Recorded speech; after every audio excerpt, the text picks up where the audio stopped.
नमस्कार मित्रांनो, कसे आहात? बरे आहात ना? मी चुकले, सारे कर्तव्य केले, तरी अनेक गोष्टींना मुकले, कारण ओळखताना मी चुकले.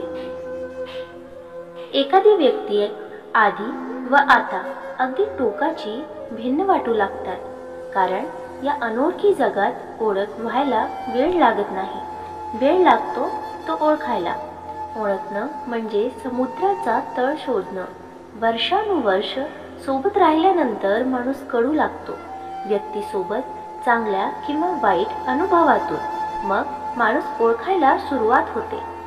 ओळख होणे हे बाह्य गोष्टीवरून ठरते, जसे की चेहरा, पैसा, स्टेटस, समाज, शिक्षण, नोकरी वगैरे. पण ओळखणे हेच फार मर्यादित असते. वैचारिक जडणं घडणं व देवाणघेवाण यावरून होतं ओळखणं. एखादा शांत भोळा चेहरा कपटी व स्वार्थी असतो. चेहऱ्यावर आनंद व उत्साह असणारा माणूस आतून वेगळेच द्वंद्व करीत असतो. देहबोली रागीट संतापी असणारा माणूस मनातून फार प्रेमळ असतो.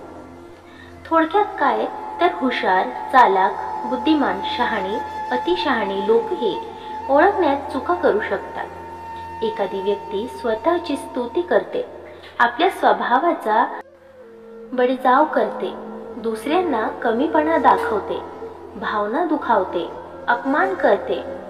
दुसऱ्याचे मन, दुसऱ्यांचं दुःख यांच्याशी त्यांना फरक पडत नसतो. स्वतःला सोडून दुसऱ्यांच्या म्हणणं ऐकायला त्यांना वेळच नसतो. एकदा का स्वतःचे काम झाले की त्यांना गरज नसताना त्यांची वागणे बदलून जाते. थोड्याफार प्रमाणात या किंवा अशा इतर गोष्टी आपल्यातही असू शकतात, पण अतिरेक झाला की त्याच्या नात्यावर परिणाम होऊ लागतो.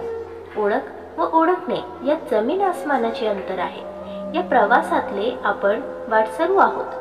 कारणाशिवाय ओळख होत नाही आणि अनुभवाशिवाय ओळखता येत नाही. म्हणून बदलत्या परिस्थितीत कमीत कमी त्रास करून जास्तीत जास्त जुळवून घेतले तरच जीवन जगता येईल. कारण जितके तंत्रज्ञान बदलू लागले आहे तितका माणूस बदलू लागला आहे. ओळख सोपी पण ओळखणं अवघड झालं आहे. मित्रांनो, तुम्हाला हा व्हिडिओ कसा वाटला कमेंट करून नक्की सांगा. आणि व्हिडिओ आवडल्यास लाईक शेअर करायला विसरू नका. आणि अशी छान छान कथा आणि सुविचारासाठी चॅनलला सबस्क्राईब नक्की करा.